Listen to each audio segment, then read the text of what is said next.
isang linggo ng taon. Sino dito, 52 na Sunday, hindi ka mawawala? Amen. Amen? So, everyday po, goal natin ay nasa salita tayo ng Diyos. Bawat araw, ang atin pong gustong mangyari, ang ating dapat pagsumikapan, ay tayo po ay nasa salita ng Diyos. Araw-araw. Sabi mo sa katabi mo, araw-araw dapat.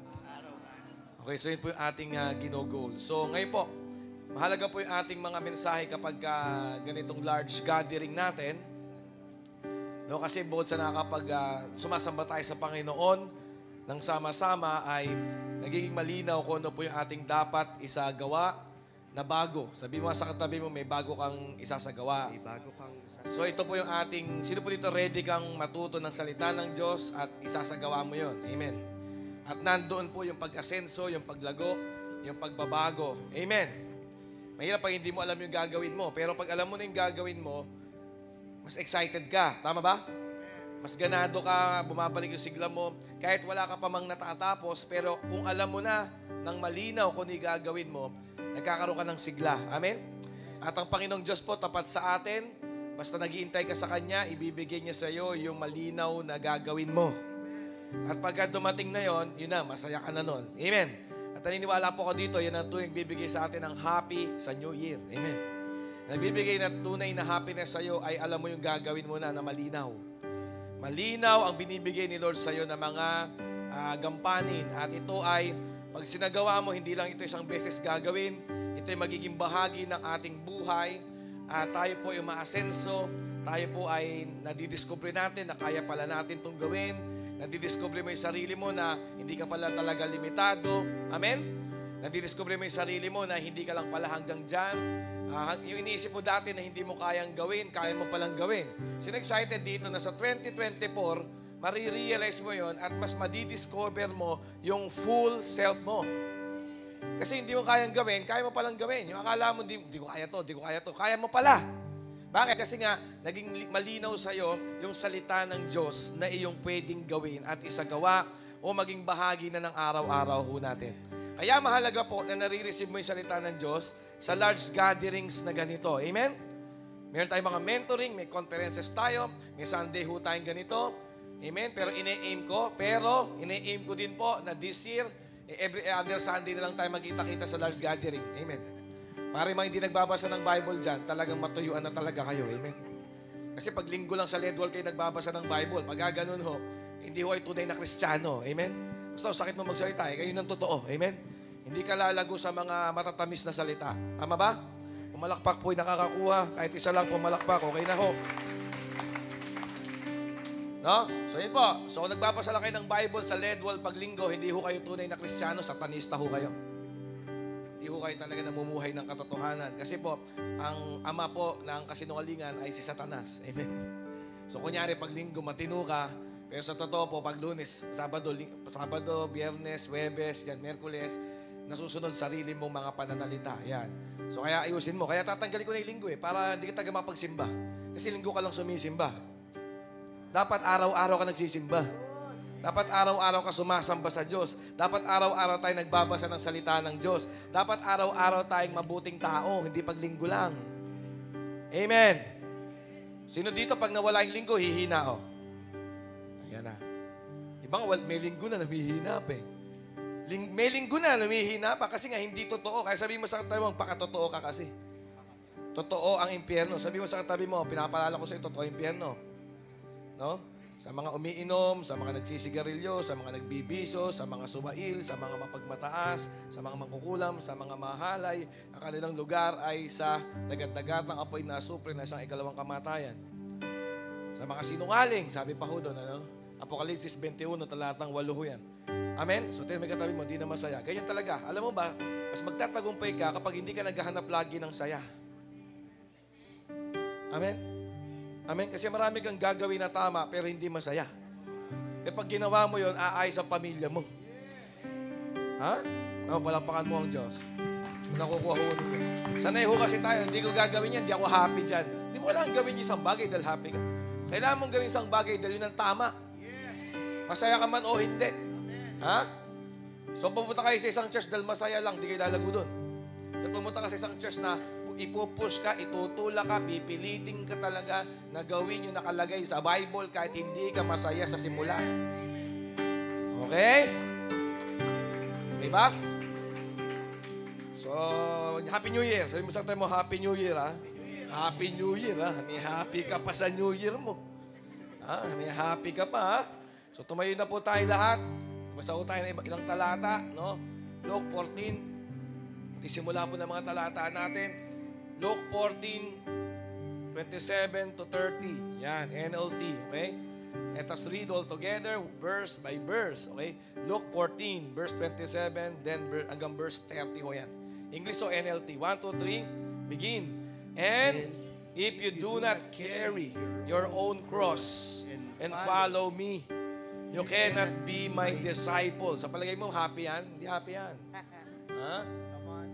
Sa palagay mo, happy yan? Hindi yan. Kaya kung gusto mo happiness, baka di ka makasunod kay Lord. Okay? So if you do not carry your own cross, kanya po? And follow me, sabi ni Lord, you cannot be my disciple. Verse 28. But don't begin. Sabi mo sa katabi mo, don't begin yet. Don't begin yet. Don't begin. Huwag ka muna daw magsalita mula. Don't begin until you count the cost. Wow. Kaya nga meron po tayong first month, buong January po, we are counting the cost. We are laying down the foundation. Kasi po, you don't begin until you count the cost. Okay? Let's continue. For who would begin construction of a building without first calculating the cost to see if there is enough money to finish it?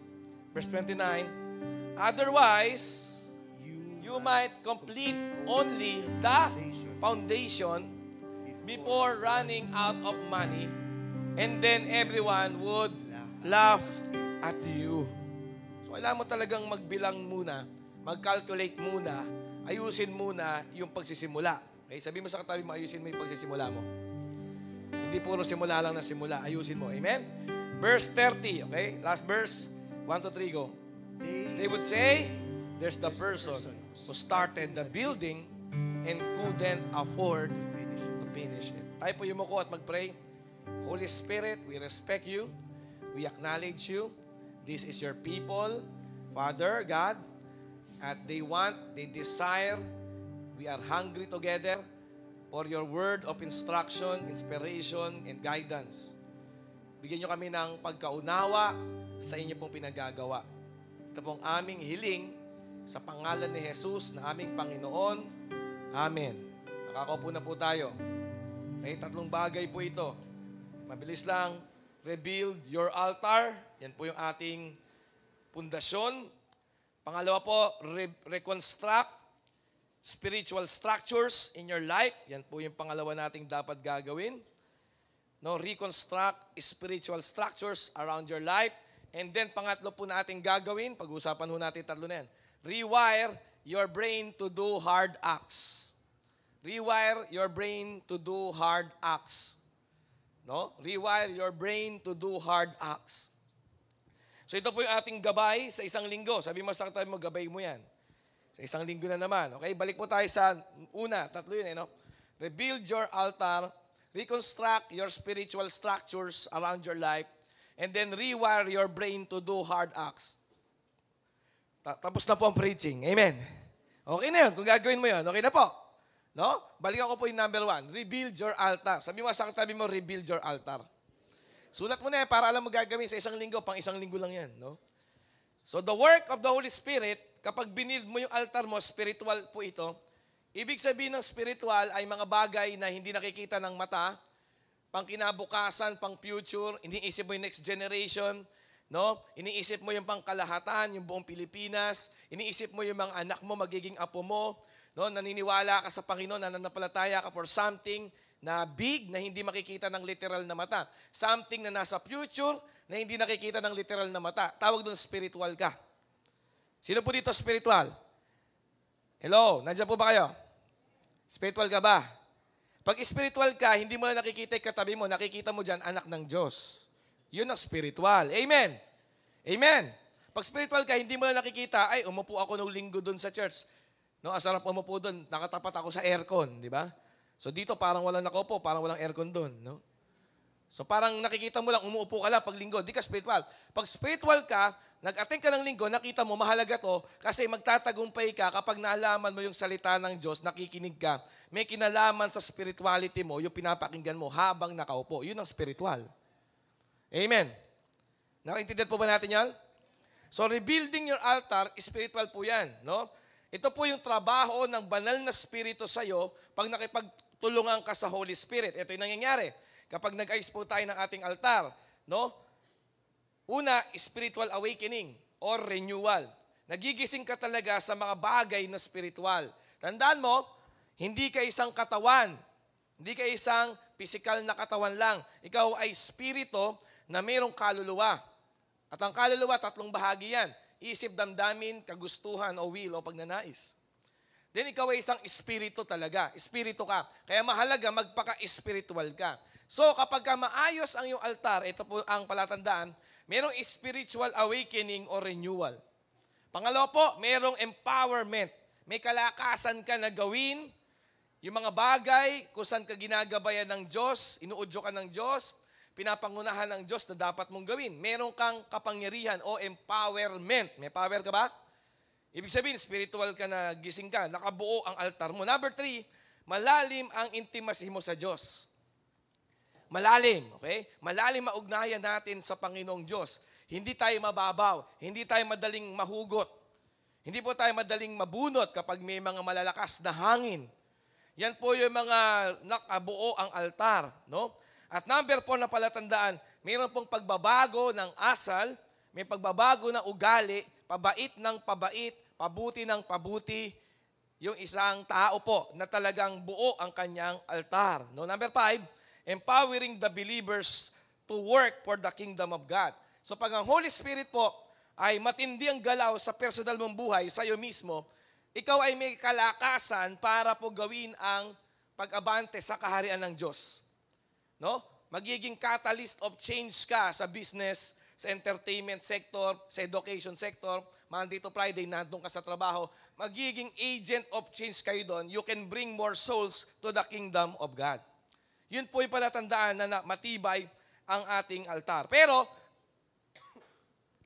ang problema, hindi po matibay ang altar. Sino po dito amin, naguho ang altar mo sa 2023? Taas ang kamay. Yan, at least umaamin. Pumalakpak po tayo umamin, no? Nawala yung devotion, napabayaan yung pagsiserve. At least sa umaga po na ito, babalik natin, aayusin natin yung ating altar sa Panginoon. Purihinan mo ang Panginoon. Okay? Kaya ka nag-attend ng Sunday para ma-build yung altar mo. No, now, kailangan natin maintindihan na sira altar ko kasi naging makamundo ka, patago, palihim. Di ba? No? Sira ang altar mo kasi may pinagpapatuloy ka pa ring sikretong kasalanan. Imbis na meron kayong sikretong tagpuan na lugar ng Diyos, hindi mo matagpuan ng Diyos kasi imbis na sikretong lugar para katagpuin ng Diyos, meron kang sikretong kasalanan. Sa cellphone mo. Sabi mo nga sa katabi mo, check mo yung cellphone ko. Sige, pa-check mo yung browser history mo sa cellphone mo doon sa katabi mo ngayon. 1, 2, 3, go. Sige. Sige, pa-check mo yung kanyang browser history kung ano pinapanood niya ng palihim sa cellphone niya. Sige, pa-check mo. 5 seconds. Ibigay mo. Sige. Pakita mo talaga.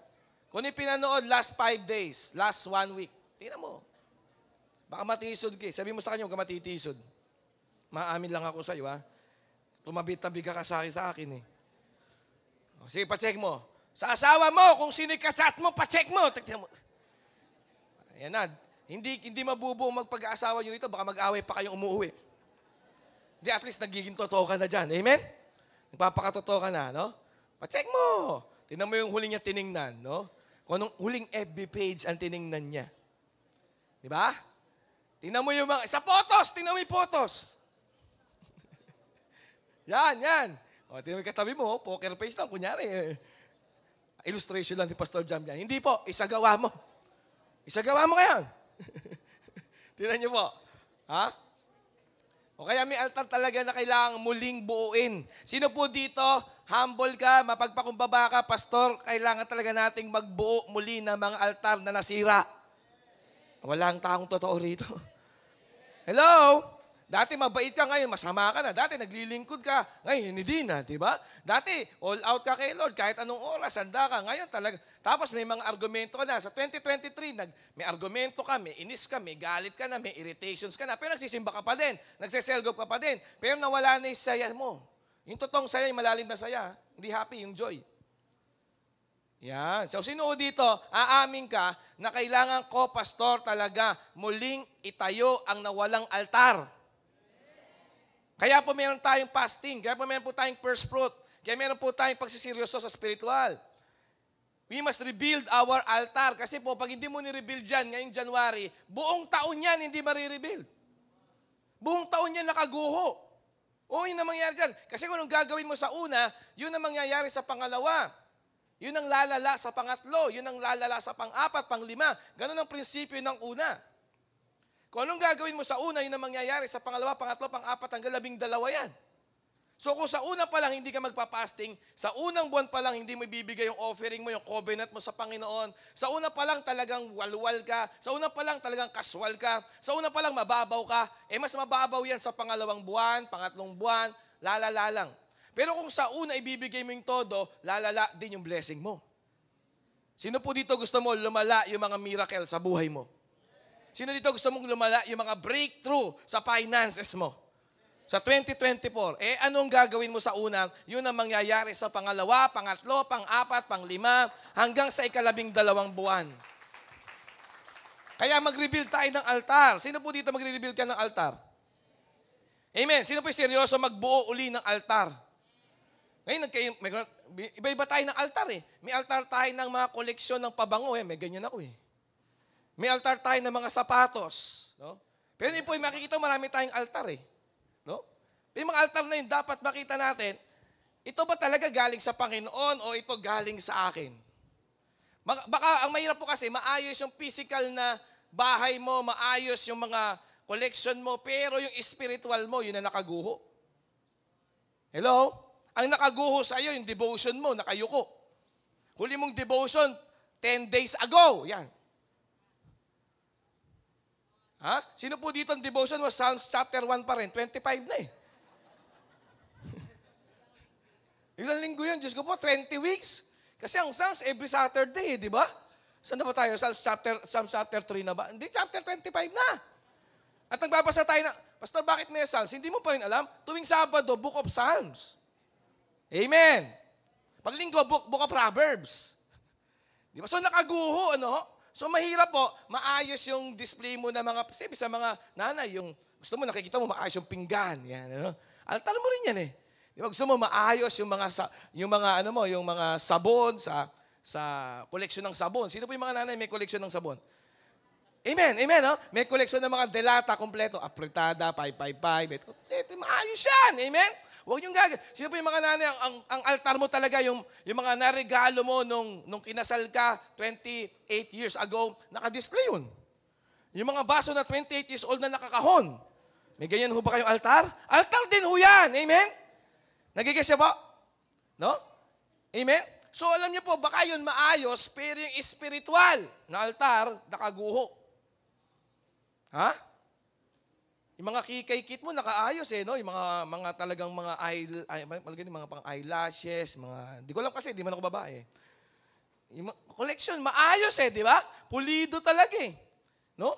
Pero yung spiritual life mo, magulo. Yung devotion mo, kung sa cellphone ka man nagdi-devotion, di mo na mahanap kung saan mo sinulat, di ba?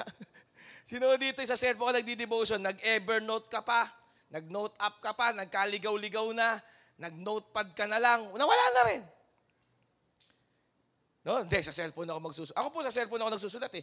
Kaya maganda sa cellphone, sa iPad, sa iCloud, kita mo kaagad lahat, bungi-bungi, kung may bungi. Di ba? Nandiyan po ba kayo? Tanong katabi mo, kamusta yung altar mo talaga? No? Minsan po sa cellphone, di ba, doon ka nagdi-devotion. Pero sa cellphone, doon ka rin naninood ng porn. Ay, wala pa lang ganun dito, sorry. So ayusin na. Kaya sabi mo sa tayo, mag-ayos ka. Mag-ayos tayo. Diba? Hindi mo kung saan ka nakaupo, pag cellgroup, doon ka rin nakaupo, pag iinom ka. Ay, sabi mo sa katabi mo, hindi ikaw yun. Kaya nakita niyo po yung ating altar, ba't nasisira? Tingnan ho natin to. No? Isang verse. Isang verse lang patungkol sa altar. Okay?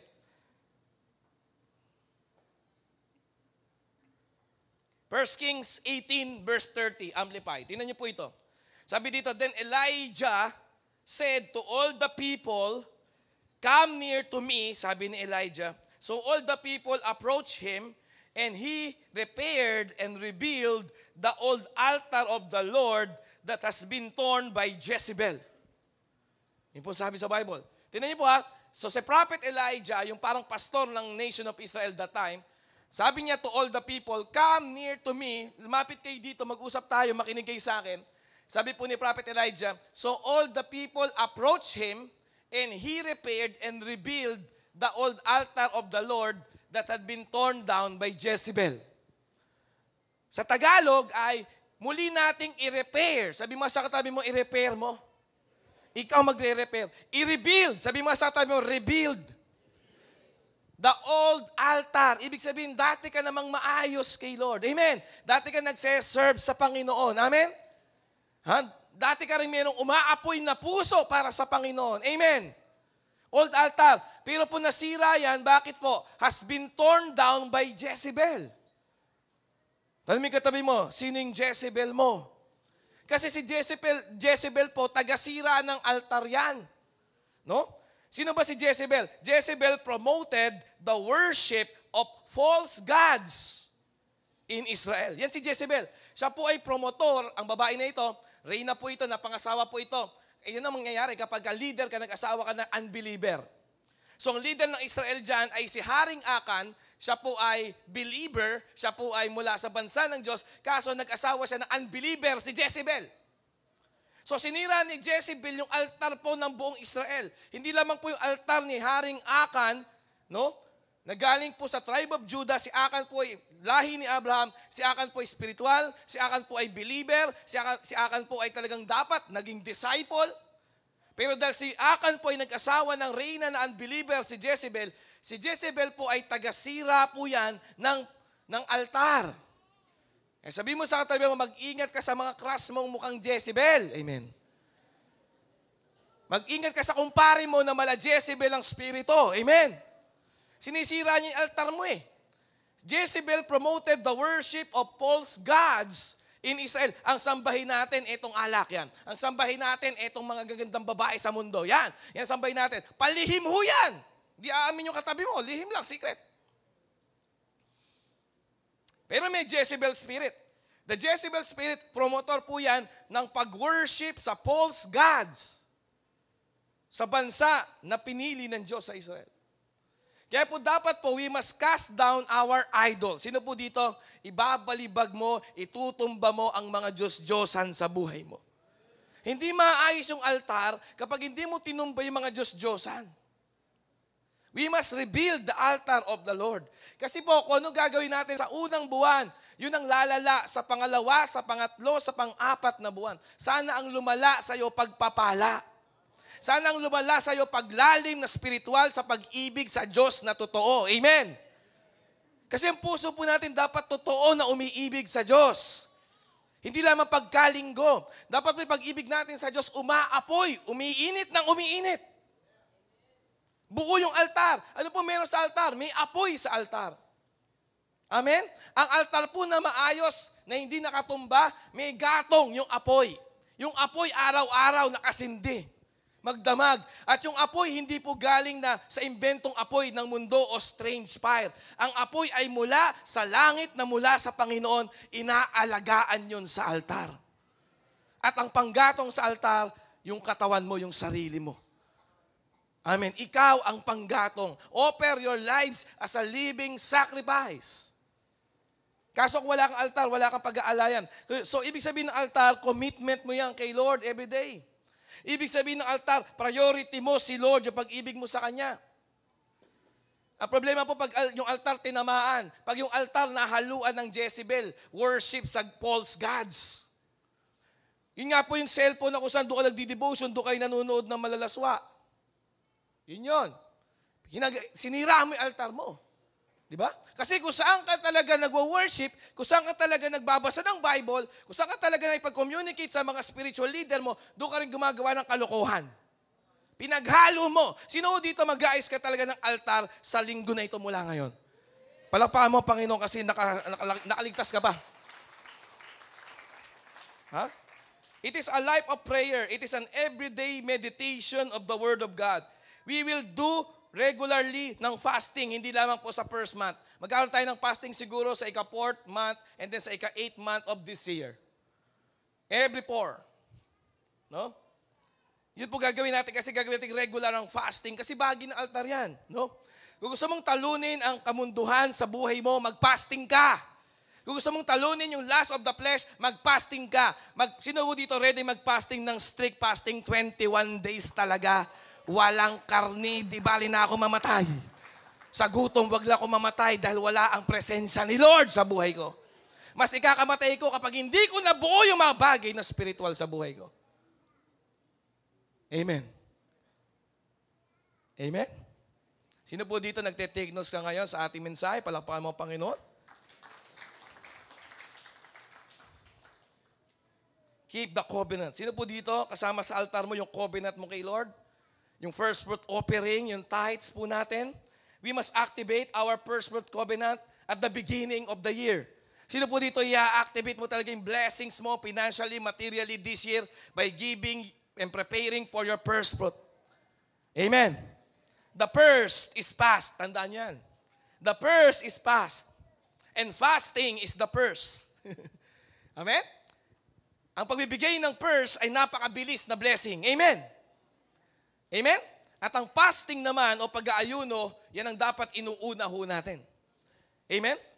Nanawagan po ng fasting si Haring Jehoshaphat, 2 Chronicles chapter 20, verse 1 hanggang verse 4. Dumating ang mga kalaban, Ammonites, Moabites, Meunites. They came to make war against the king ng Israel, Judah, si Jehoshaphat. At ang sabi po ni Jehoshaphat, ang kanyang respond, verse 3, then Jehoshaphat was afraid and set himself determinedly as his vital need to seek the Lord and proclaim a fasting throughout all Judah. Throughout all Judah, yung kanya pong pinamumunuan bilang hari na nation, yung Judah. Verse 4, so the people of Judah gathered together to seek help from the Lord. Indeed, they came from all the cities of Judah to seek the Lord. Tandaan niyo po, may kalabang ka. Sabi mo sa katabi, may kalabang ka. May tunay na dyablo na handang pumuksa po sa ating pamilya.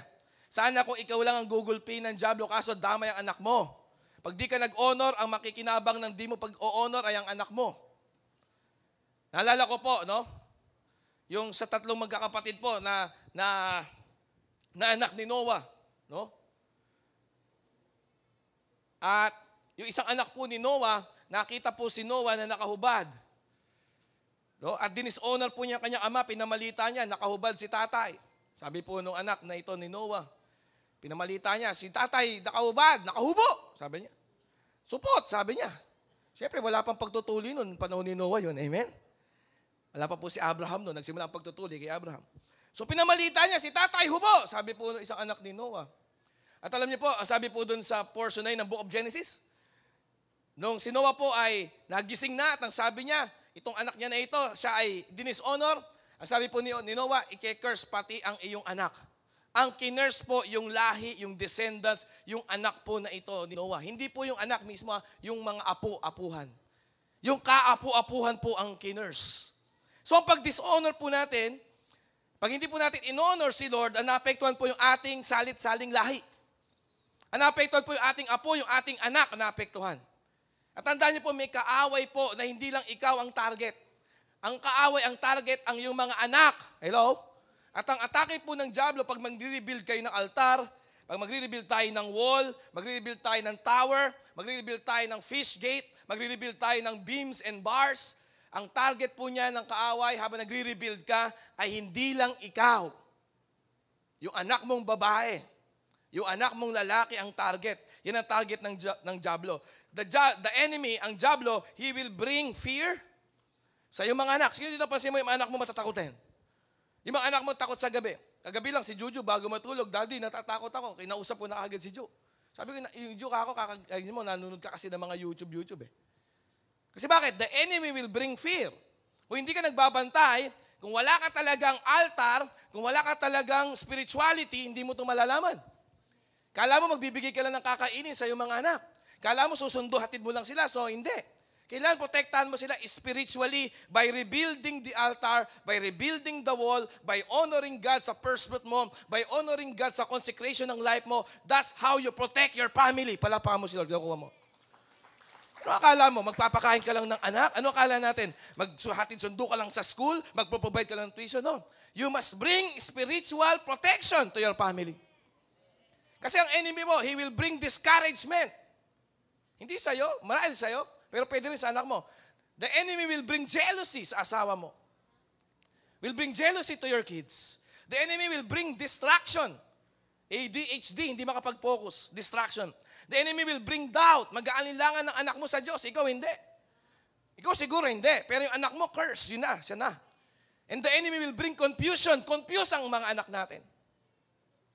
Sa murang edad, sa identity nila, sa pag-ibig sa kanila ng Diyos, sa pag-ibig sa kanila ng kanilang mga magulang, confuse. So yan po magiging problema po natin kapag hindi tayo nag-rebuild ng altar. Sino po dito magre-rebuild ka ng altar, magre-rebuild ka ng wall, magre-rebuild ka ng tower mo, magre-rebuild ka ng gates mo, magre-rebuild ka ng beams and bars ng iyong spiritual life? Amen. Kamapurihin natin ang Panginoon. Focus is the key. You must focus first sa yung spiritual foundation. Kailangan mo pagtuunan ng pansin yung spiritual foundation mo. Hindi physical, hindi intellectual, hindi sa business muna, hindi sa marketing muna. Saka na yun, madali na yun. February, March, April, May, pag-uusapan natin yun. Pero sa first, pag-uusapan natin, spiritual foundation. Sa first month, ayusin natin yung spirituality natin. Come on, palapakan po natin ng Diyos. If you are with me. Amen? So, kailangan po natin ng fasting. No? Because pag nag-fasting tayo, ano epekto? Enemies will destroy themselves. Tandaan nyo yun, ha? Ito word sa atin, Lord. Kapag nag-fasting tayo ng 21 days, kagaya ni Daniel, amen? The enemy, our enemies will destroy themselves. I-claim mo na yan ngayon pa lang. Amen. Hallelujah. Ano po? Magsisimula ka na lang magpuri sa Diyos. Ang gagawin mo na lang sumamba sa Panginoon. Gagawin na lang magpuri sa Panginoon. Bakit? Yung mga kalaban mo, sila ang magpapatayan. Bakit? Nagpapasting ka. Hallelujah. Amen? Tandaan niyo po, napakalaga ng fasting. Kasi po, bakit? Yun nga Yun ang mangyari. No, sa 2 Chronicles chapter 20, sa buhay nga po ni Haring Jehoshaphat ng nation, Kingdom of Judah, may kalaban sila, Moabites, Ammonites, tatlo yun No? Pero dahil fasting ho sila, ang epekto po nito sa madaling salita, yung mga kalaban nila ang nagpatayan, ang nag-away-away mismo. Amen. Kaya po, ang ano ginawa lang nila? Bukod sa nagpuri sila, ano na lang ginawa nila? Bukod sa sumamba sila, ano na lang po ginawa nila? Bukod sa nagpasalamat sila, ang ginawa na lang nila, hindi po nila lahat po ng benepisyo nakuha nila sa digmaan na yun. Yung exploit of war, yung reward of war, kinuha na lang nila. Yung mga blessing, kinukuha na lang nila. Yun lang ang gagawin mo, magtipon ng harvest, mag-ipon ng pagpapala. Napakalaga po ng first fruit. Proverbs 3 verse 9, honor the Lord with your wealth, the first fruits of all your crops. The first fruits of all your crops, of all of your increase. And verse 10, tuloy po natin. May verse 10 po ba kayo dyan? Nailagay niyo ba? And then in verse 10 po niyan, okay? If the first is blessed, the second, the third, the fourth, etc., the rest will be blessed. Amen. Kaya po siguraduhin natin, ibibigay natin yung pinakauna, hindi yung huli. Kaya nga January kasi yung una. No? Kumbaga sa 10,000 pesos, yung unang 1,000 kay Lord wag mong gagalawin. Yung una lagi ang gusto ng Panginoon. Romans 11 verse 16, the first, if the dough offered as first fruit is holy. Tingnan niyo po yan ha. If the dough offered as first fruits is holy, so is the whole lump. And if the root is holy, so are the branches. Romans 11 verse 16. So kapag yung una, ibinigay mo, hindi yung pangalawang sweldo ng buwan, hindi pangatlong sweldo ng buwan, hindi ikapat na sweldo ng buwan. Yung una talaga. Pag binigay mo yung una, yung kasunod ho nun. Amen. Kailangan po in the best ang ibibigay natin. Exodus 23:19, bring the best of the first fruits of your soil to the house of the Lord your God. Tingnan niyo po yung Exodus na yan. 23 verse 19. Bring the best of the first fruits. Hindi lang basta first fruit, best. Sabi mo sa katabi mo, ibigay mo yung the best. Kumbaga sa pera, huwag mong ibibigay yung nakalamukos na para bang tinapakan na pera. Amen? Hindi mo bibigay sa Panginoon yun. Tama, yung punit-punit, di ba? No? Yung 1,000 na dalawa lang ang ulo, 3 ulo nun eh. Yung 1,000, di ba? 2 ulo na lang, hindi mo nawala isa. Hindi pwede yun, amen? The best, sabi mo sa tabi mo yung the best. Bring the best of the first fruits of your soil to the house of the Lord your God. Medyo nahuhuli lang po yung ating mga verse. Yan ba yan? Yan, and do not cook a young goat in mother's milk. Yan. And Numbers, sumit po dyan, in every increase, honor the Lord with your possessions, and with the first fruits of all your increase. Sa bawat increase, nandun po yung ating pagiging tapat sa ating covenant, sa ating Panginoong Diyos. Amen. And then number 4 po, it is given by faith. Nananampalataya ka that the Lord will exceed and increase yung blessing na igagawad niya sa'yo, titindihan pa ni Lord sa'yo. Can you imagine 7-digit a month? Can you imagine that? Increase yun eh. Amen? Amen. Hindi lang permis, increase. Iba yung permis sa increase. Yung permis, tuloy-tuloy ka lang na 20,000 a month. Pag may increase ka, ngayon 20,000, next month 30,000, next month 50,000, next year 100,000, next year 2 million ka na. Ay, palakpakan mo ang Diyos kung nandito ka. Every increase. At bibigyan ka ni Lord ng kapasidad. Bubuksan ng Diyos ang iyong abilidad. Amen? Tuturuan ka ng Diyos sa iyong kaisipan kung paano mo gagawin yon. At magiging may kumpiyansa ka sa Diyos na talagang, Lord, turuan mo kung paano mabless. Kasi alam mo, wala kang tinatagong kasalanan. Wala kang secret sin. Meron kang secret place. Amen. Amen? Do not hold back offerings from your granaries or your vats. Exodus 22, verse 29. Do not hold back. Sabi mo sa katabi mo, do not hold back. Ibig sabihin yan, huwag mong i-delay. Huwag mong pipigilin. Do not hold back offerings from your granaries or your vats. You must give me the firstborn of your sons. So firstborn po yun, ibig sabihin po dyan. No? Palapakan po natin ang Panginoon. That's how we build our altar. That's how you rebuild your altar. Bakit? Kasi sa nakalipas na 2 months, 3 months, 4 months, 5 months, baka hindi na si Lord ang first. Baka inuna mo na yung sarili mo. Baka inuna mo na pamilya mo. Baka inuna mo na yung pangangailangan mo. Baka inuna mo na yung travel goals mo. Kada travel, 40K. Baka inuna mo na talaga yung gala, di ba? Baka inuna mo na yung mga dream na mga gadgets mo. Hindi na si Lord. Kaya po nasisira ang altar kapag meron tayong ibang inuuna. Sino po dito ayusin mo talaga na si Lord ang number 1 sa iyong buhay? Hindi mo ito matatapatan ng daya. Hindi mo ito madadaya. Hindi mo ito makukuha sa paipek. Na leader ka, spiritual ka. Ang totoo dyan, may secret sin ka. Kailangan mo nga bumalik sa secret place. Dalawa lang yan. It's either a secret place with God or a secret sins with the devil. Ganun lang yan. Okay, pangalawa po. Ano yung una? Rebuild your altar. Number 2, reconstruct spiritual structures. Reconstruct the spiritual structures around your life. Nehemiah chapter 3 po tayo dito. Know what to reconstruct this new year with your life. Alamin mo kung anong dapat mong i-reconstruct, muling buuin na mga spiritual structure. May tinatawag po tayong spiritual structure. Sa Nehemiah chapter 3 verse 1 to 10, na po, meron po tayong tinatawag na walls, meron po tayong towers, meron po tayong fish gates, at number 4, meron po tayong 3 B dyan, bolts, beams, and bars. Yan, ano po?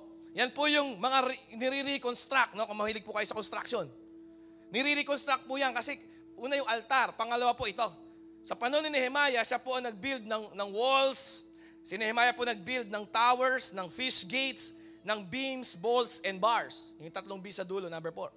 Pero si Ezra, the same din po siya sa time na nabuhay with Nehemiah, si Ezra naman po nag-rebuild ng altar. So si Ezra po sa spiritual, siya nag-build sa Book of Ezra, sa Bible. Pero kasabayan po niya nung time mismo rin na yon, the same kwento, the same story, the same time sa history with Nehemiah. Si Nehemiah naman po binild niya, nireconstruct niya po, ito pong mga spiritual structure. Sabi mo, spiritual structure. Sa panahon po natin, mahalaga to. Ano po yung walls? Yan po yung spiritual disciplines mo. No, ano po yung tower? Ito po yung iyong foresight, ito po yung discernment mo, ito yung guard tower mo, yung tower mo. May tower ka pa ba?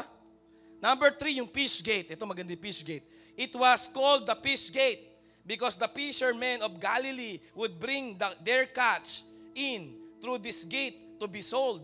Yun po ibig sabihin ng fish gate. So yung harvest mo pumapasok sa fish gate mo. Amen. Palakpakan po natin ng Panginoon. Amen. So saan dadalhin yung harvest mo? Wala kang fish gate. Kung sira-sira yung fish gate mo. Sa personal aspect po, ano po itong fish gate? For us, it speaks of evangelism as we have been called to be fishers of men. Ibig sabihin ng fish gate, kailangan ingatan mo yung personal testimony mo, paano ka na-convert. Amen. Ako patuloy ko iniingatan yun eh. Yung testimony ko na dati nasa pornography ako, dati nasa games addiction ako. So hindi pwedeng ngayon bumalik ako doon. Hindi pwede yun. I must preserve my testimony. Amen. That is my fish gate. So ganun ka dati, nagbe-vape ka dati, lasinggero ka dati, tapos ganun ka pa rin ngayon, sira ang fish gate mo. Kaya walang papasok na great harvest sa'yo. Kasi kailangan mong ayusin yung fish gate mo. Palapaan mo si Lord kung nakukuha mo talaga to. I-bless ka ni Lord, tapos makipag-inuman ka. Ano ba yun? Di ba? I-bless ka ni Lord ng client, tapos magpo-pornography ka. Hello? May tao ba? Dito? I-bless ka ni Lord ng love life, tapos gagalawin mo, di pa kayo kasal. Come on. Ha? Fish gate po, yung fish gate po, ibig sabihin ng fish gate, lahat ng harvest, hindi lang material harvest, hindi lang financial harvest, maging emotional, intellectual, maging spiritual harvest, maging kaisa ng pamilya, harmony, forever na mag-asawa, na magmamahalan, yan po harvest din yan. Lahat po yan papasok sa fish gate mo. You must preserve your testimony of conversion. Amen. Nag-encounter ka na kay Lord, lumuluha-luha ka, sinuko mo lahat sa krus eh. Di ba? Tapos bumalik ka sa nightclub, sa bar. Amen? You must share the gospel, you must preserve the harvest, you must be a catalyst of change sa business sector, sa education sector, sa arts, entertainment, media sector. Kailangan dala-dala mo doon yung testimony mo na preserve. Doon lang magkakaroon ng consistent, regular, persistent, lumalago, nag-increase na harvest every time. Fish gate. Sabi mga fish gate. So yung fish gate lang na to, gusto ko na i-press na iba eh. Matindi ho yung fish gate na yan. No? The number 4 na structure ay beams, bolts, and bars. Ano po to? Beams. Ibig sabihin po nito, bolts and bars. Ito po yung may kinalaman sa pintuan. Ibig sabihin po ng mga bakal, bolts, beams, and bars. Ito po yung bisagra. Sabi mo, bisagra. Ito naman yung tagabukas na mga open opportunity sa'yo. Amen. Sino po dito gusto mong bumukas ang pintuan ng oportunidad sa'yo? Amen? Kailangan maayos yung bisagra. That is the bolts, beams, and bars. Palakpakan po natin ang Panginoon. Amen? Sa buong chapter po ng chapter 10 ng Nehemiah, makikita niyo po yung tatlong B na yan. Bolts, beams, and bars po na yan. They were necessary things that needed to be done for a solid structure to take form. Ibig sabihin din po ng mga bars, ito po yung mga steel bars sa panahon natin. Ano yung steel bars? Ito po yung mga bakal sa loob ng mga poste o biga ng ating structure. Sa loob po niyan, mayroong 16 na pang 6 or pang 8, pang 9 na steel bars. Yan po yan. Pang pundasyon po yan ng mga poste. Sino po dito ready mo i-build yung mga poste ng buhay mo? Na hindi po mapapalitan. Walang poste na pinapalitan every month, every year. Nakakita na ba kayo ng poste ng bahay na pinapalitan every year? Hindi o, permis o yun. For the next 15 years, permis yan. For the next 30 years, permis po ang mga poste na yan. Bakit? Kasi po may mga steel bars po yan na matibay sa loob. So yun po ang kailangan po natin sa spiritual life natin. Hindi mawawala sa akin ang Word of God. Hindi mawawala sa akin itong aking memory verse na ito, na life verse ko ito. Etong buhay ko talaga. Mawala na lahat. Hindi ito mawawala. Anumang bagyo, anumang lindol, anumang unos. Ito ang magpapanatiling matibay ng aking tahanan.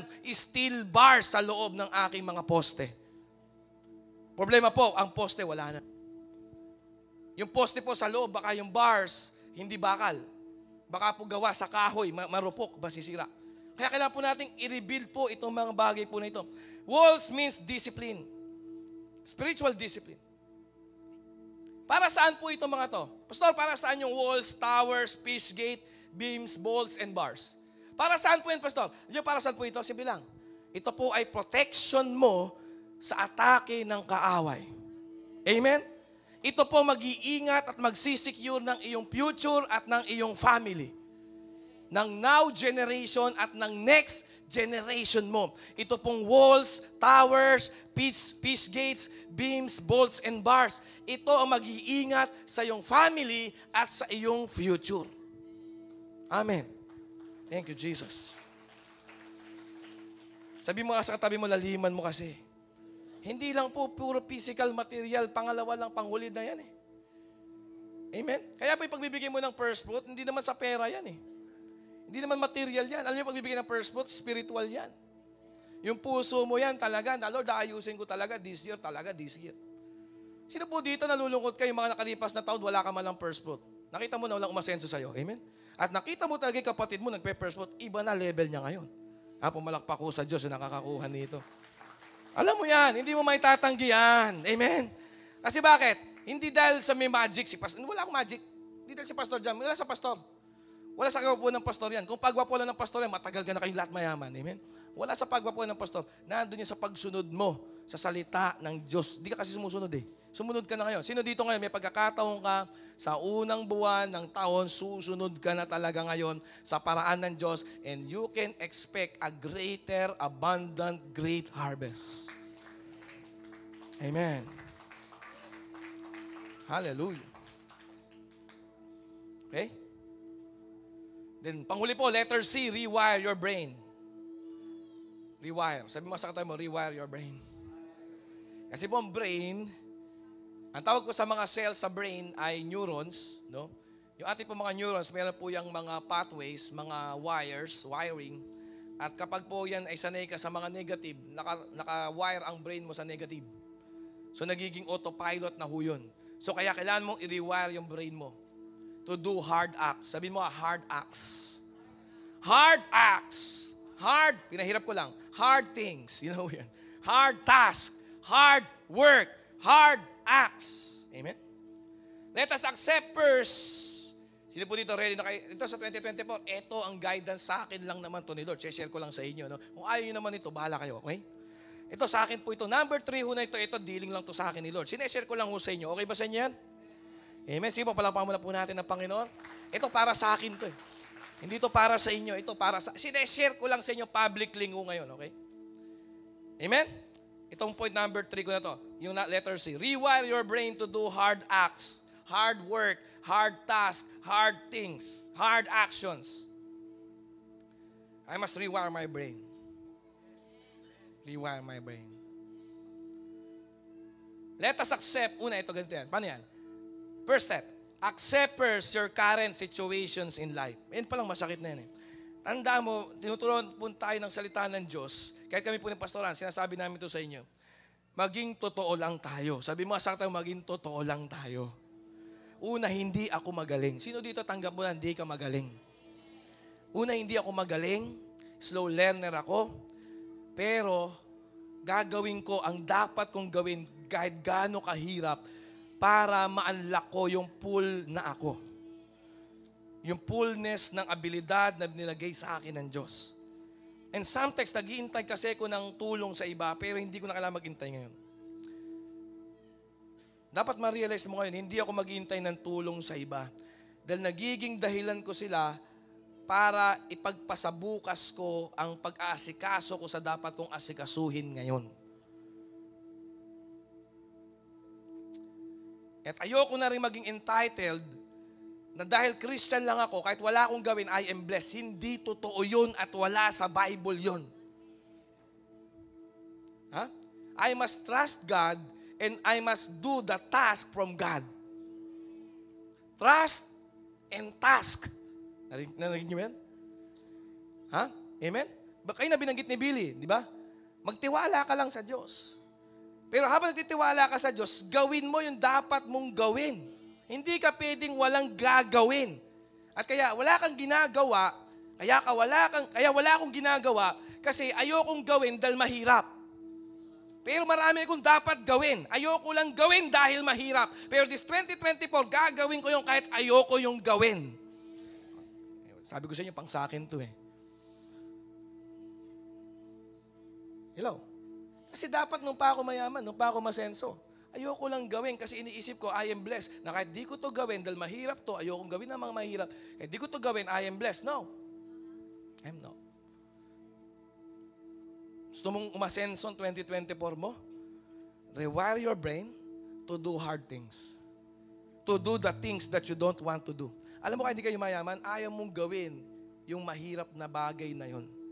Na alam mo naman, yun ang dahilan kung bakit umasenso yung iba. Be real. Wala kang pera, be real. Pumapasok sa'yo every month, 2,500 lang, be real. Ang bahay ninyo, lupa pa'y sahig. Ang totoo ka doon. Ha? Tama? Okay? At walang Bible verse na nagsasabing aasenso ka, natutunganga ka lang. Walang ganon. Okay? Okay ba? Kailangan, this 2024, pilitin ko yung sarili ko na, Lord, kailangan kong gawin yung ayaw kong gawin. Na alam ko yun naman talaga ang magpapa-breakthrough sa akin. Na yun naman talaga ang magdadala sa akin sa pagkatao ko na hindi ko maisip na kaya ko palang gawin. Dito ko po na-realize, action is vision. Action is vision. Ang tunay na ibig sabihin ng vision, yung mga pangarap natin 20 years from now, nakatira tayo sa mansyon, may 8 tayong kotse, amen. Vision yun eh. Pero ang tunay na vision, action. Action is vision. Ngayon ko na-realize, bago ako mag-40 next month, ngayon ko na-realize that doing is dreaming. That dreaming, may pangarap, dreaming is doing. Mag-iisa lang yun. That is singularity. Hindi pwedeng nagdi-dream ako tapos wala akong ginagawa o dinudo. I'm doing nothing, then I have a big dream. Kalokohan yun. Sino po dito ngayon tumatanda ka na mas maaga? Sino dito gusto mo tumanda ka na mas maaga? Mag-mature ka ng maaga? Na wala sa edad ang maturity. Nasa change of mind. Rewire your brain. Alam mo ba't wala kang 12? Alam mo ba't wala kang 12? May mahirap na ayaw mong gawin. May mahirap na ayaw mong gawin. Pero ngayong 2024, simple lang gagawin natin. Babalik natin. Lahat ng ayokong gawin, yun ang gagawin ko. Magugulat ka. Ay, walang tao. Sana ho, may tao. Sabi ko nga sa inyo, ako lang papalakpak dito dahil para sa akin lang. 2024, my focus is my family. My focus is intercession prayer. My focus is sales, authentic relationships sa sales. My focus is intimacy with God. And number 5, managing my anointing. Managing my anointing is doing the dreaming. Doing is dreaming. Managing my anointing is action, is vision. Paano sabi may vision ko, wala kang action? Ako yun. Sabi mo sa katabi mo, ako rin yun. At least kami dalawa ni Pastor. Sabi mo sa katabi mo, at least dalawa kami ni Pastor ngayon. Amen. Na nagre-receive ng word. I must strengthen my willpower. Sa 2023, madami akong natutunan about the mind. Sinare ko sa inyo yan. Marami akong natutunan about emotions. Natutunan ko 2023 that I am not my mind, I am not what I am thinking. Tama? Sa 2023, natutunan ko, I am not my emotions, I am not my feelings. I can separate now my being to my feelings, my being to my thinking. Amen? Pero niyo po, sa simula ng taon, ito tinuro sa akin ni Lord. There's another third part ng soul. That is the will. Sabi mo nga, will. The willpower. Ito na. Kaya pala hindi ko magawa kahit alam kong tama. Kahit pala hindi ko magawa kahit masaya ako pag ginawa ko. Kasi may pangatlong segment. May pangatlong part ang soul. That is the human will. That is the willpower. Willpower means gagawin ko yung ayaw ko. Ayaw mo mag-devotion? Eksakto. Yun ang gagawin ko. Amen! Ano ba ibig sabihin nito? Kung meron kang katatakutan, hindi horror house. Kung meron kang katatakutan, hindi haunted house. Kung may katatakutan ka, yung tinig ng dating ikaw. Patutunayan mo lagi sa sarili mo, ito yung pumapalo ng stick sa'yo. Di mo kaya yan. Patunayan mo sa kanya, sa lumang ikaw na kaya mo, na walang rice, kakain ka. Amen? Yung dating ikaw, utak mahirap yun eh. Hindi mo kaya magbigay. Patunayan mo sa kanya na hindi siya tama. Patunayan mo sa kanya na iba ka na. Na siya na yung old, ikaw na yung new. Patunayan mo dun sa old boys na nasa iyo. Dun ka matakot, nababalik ka sa dati. Sino po dito takot kang bumalik sa dati? Ha? Come on? Ayokong bumalik sa dati. Be haunted by the voice of the old man inside of you. Yun ang magpupush sa'yo forward. Make up your mind. Made up your mind to do hard things. Doing things is the function of human will. Pag may gagawin kang isang bagay, ito ay function ng human will, hindi ng isip at hindi ng emosyon.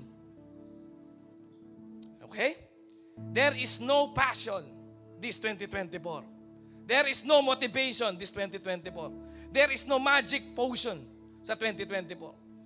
There is no motivation ng comfort zone sa 2024. Sino dito ganyan ka sa 2024? Hindi ko kailangan ng motivation. Hindi ko kailangan ng mga magic potion. Hindi ko kailangan ng uto-uto. Gagawin ko yung dapat kong gawin kahit gaano kahirap at kahit ayaw ko kasi gusto kong mag-grow at gusto kong ma-discover pa yung tungkol sa akin na kaya ko palang gawin this 2024.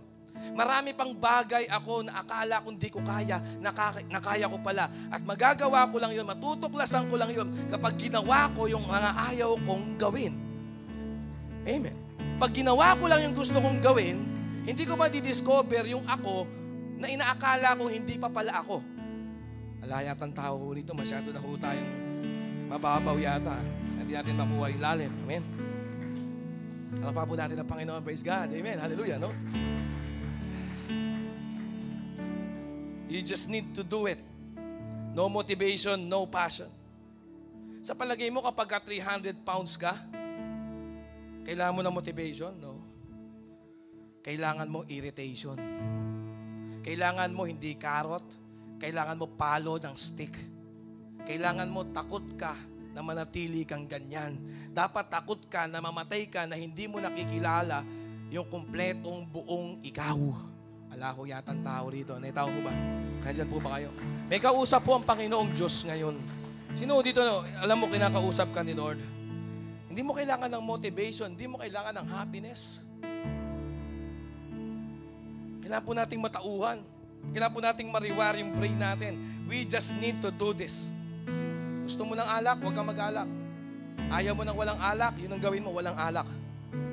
Sino dito gagawin mo yung ayaw mo? Tingnan niyo po. Gusto mong baliktarin ang sitwasyon? Ngayon, wala kang pera lagi. Gusto mo mabaliktad, marami kang pera? Simple lang. Yung mga ayaw mo na di mo ginagawa, gawin mo. Gawin mo. Gawin mo. Yung mga ayaw mo na hindi mo ginagawa, yun ang simula mong gawin. Ha? Yun ang gagawin po natin. And let us stop doing. Let us stop doing the minimal. Let us stop doing minimal.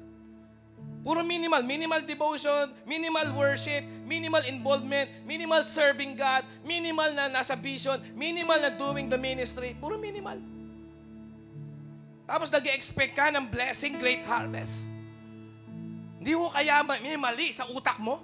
Hindi kaya yung tunay na ibig sabihin na sira ang ulo?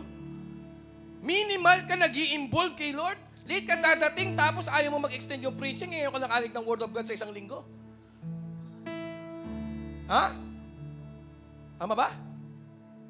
Tingnan mo, kakakain mo ng matamis, may naitulong ba sa'yo? Hindi literal na matamis, ha? Spiritual na matatamis. Hindi ka lalago sa mga matatamis na spiritual. Kailangan mo yung katotohanan. Only the truth will set you free. Pero the truth, it hurts. Hard things are horrible. Alam niyo ba? Doing the hard acts, it is horrible.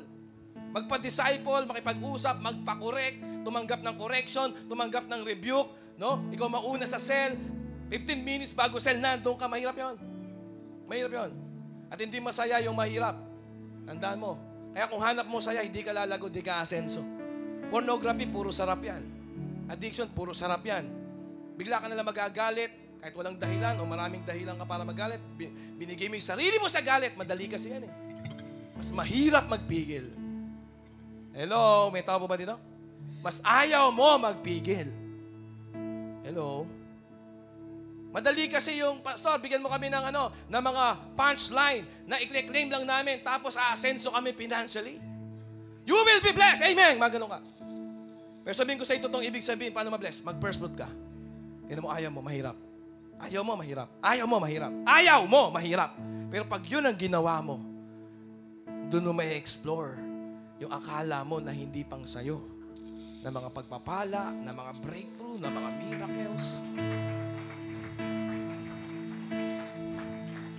Kasi gusto natin minimal. Sometimes yung 10% doon ka pa nalakihan. Ano gusto mo kukunin ni Lord sa'yo? 100% o 10%? Di ba si Lord may-ari ng lahat? Kukunin ni Lord sa'yo lahat. Lahat ng sweldo mo, kung 15,000 kukunin ni Lord. Kasi kay Lord naman yan. Amen!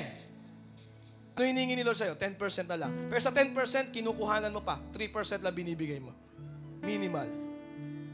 Sino po dito sa 2024 hindi ka nagaganyan? Palakpakan mo ang Diyos. Amen? Do what is hard. Do what is hurting.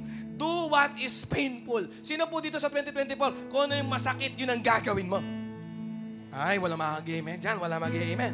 Wala mag-amen dyan. Magkakabahay ka ng mansyon, 8 kotse. Yun, madaling mag-amen doon. Di ba?